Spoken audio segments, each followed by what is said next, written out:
वर उवाच मातः परात्परे देवी सर्वज्ञानमयीश्वरी कथ्यतां मे सर्वपीठ शक्ति भैरव देवता देव्युवाच शृणु वत्स प्रवक्ष्यामि दयाल भक्तवत्सल याभिर्विना न सिद्ध्यन्ति जप साधन सत्क्रियाः पञ्चाशदेकपीठानि एवं भैरव देवताः अङ्गप्रत्यङ्गपापेन ममाद्यमपुषो देव हिताय त्वयि कथ्यते।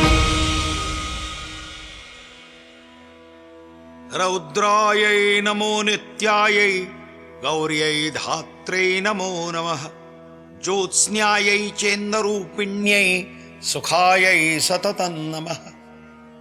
अर्थात शरणागतों का कल्याण करने वाली वृद्धि एवं सिद्धि रूपा देवी को हम बारंबार नमस्कार करते हैं। बालक 9 महीने मां के गर्भ में रहता है, इसलिए मां धात्री है। वो बच्चे को गर्भ में धारण कर लंबे समय तक उसका पालन पोषण करती है। तीनों लोक, 14 भुवन और संपूर्ण दृश्य जगत शक्ति रूपा मां के गर्भ में स्थित है। वही हमें पालती है, वही हमें पोषती है।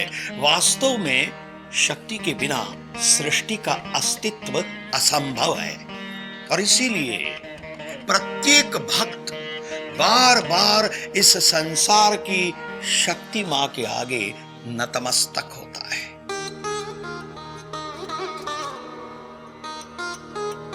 श्री शैल के नाम से प्रसिद्ध शक्ति रूपिणी माता का एक मंदिर भारत के आंध्र प्रदेश में है। मित्रों, हैदराबाद शहर से लगभग 250 किलोमीटर दूर कुरुनूल में ये स्थित है। पौराणिक कथाओं के अनुसार यहां पर मां सती की ग्रीवा गिरी थी।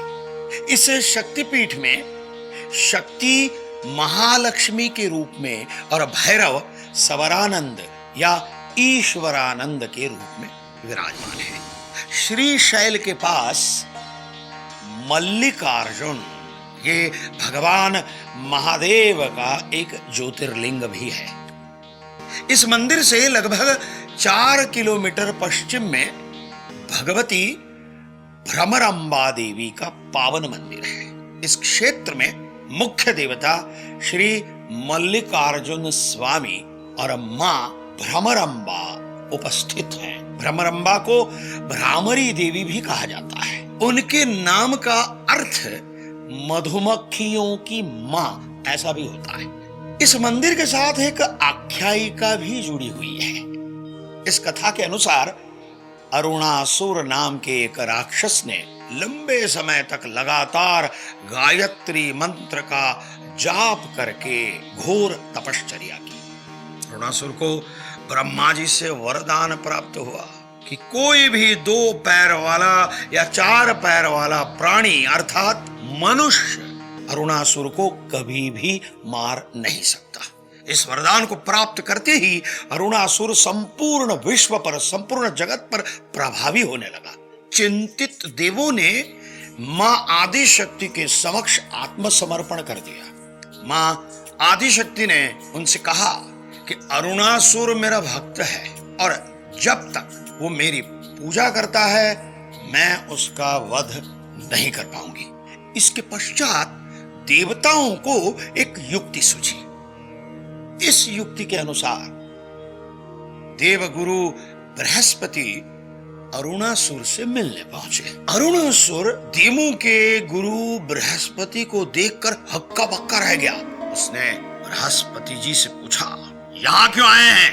देवगुरु ने बिना डरे अरुणासुर को विनम्र भाव से जवाब दिया, इतना क्रोधित क्यों हो रहे हो? हम दोनों तो एक ही देवी मां के, गायत्री मां के उपासक हैं।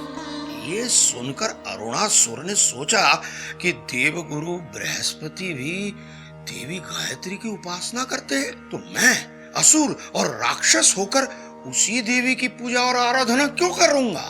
उसी क्षण से अरुणासुर ने आदि शक्ति के गायत्री रूप की पूजा करना बंद कर दिया अरुणासुर को वरदान प्राप्त था कि 2 पैरों वाला मनुष्य हो या 4 पैरों वाला जानवर, कोई भी जीव अरुणासुर को मार नहीं सकता। और इसीलिए मां जगदम्बा आदि शक्ति ने अपने योग से 6 पैरों वाली सैकड़ों मधुमक्खियां पैदा की और कुछ ही पलों में वो सारी की सारी मधुमक्खियां अरुणासुर और उसकी सेना पर तीव्र वर्षा की भांति टूट पड़ी। आंध्र प्रदेश राज्य के कुर्नूल क्षेत्र में स्थित इस शक्तिपीठ के साथ जुड़ी हुई कथा का तात्पर्य इतना ही है, देवी भक्त को हमेशा नम्र रहकर मां की शरण में ही रहना चाहिए। प्रत्येक देवी भक्त के मन में यह तीव्र उत्कंठा और तीव्र इच्छा होती ही है कि वो भी मां शैल सहित सभी के सभी 51 शक्तिपीठों के दर्शन करे और वहां की दिव्य ऊर्जा को प्राप्त करे।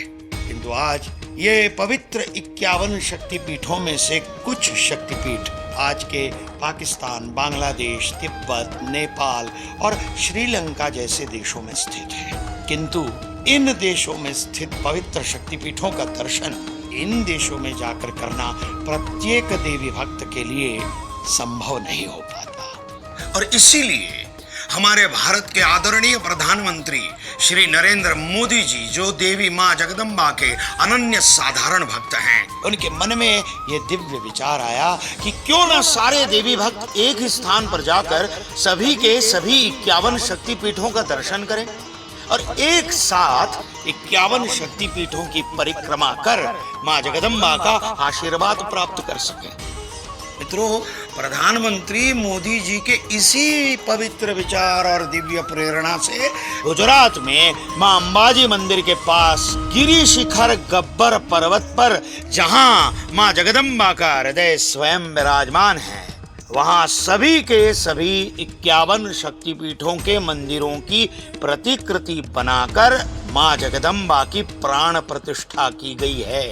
यहाँ सभी मंदिर केवल शक्तिपीठों की प्रतिकृति नहीं है, अपितु यहाँ के शक्तिपीठों की पूजन विधि भी मूल शक्तिपीठों की पूजन विधि के अनुसार ही की जाती है। मानो यहाँ साक्षात मां जगदम्बा हृदय से आपको आशीर्वाद दे रही है। मैंने स्वयं यह अनुभूति की है, तो सोच क्या रहे हैं और देर किस बात की?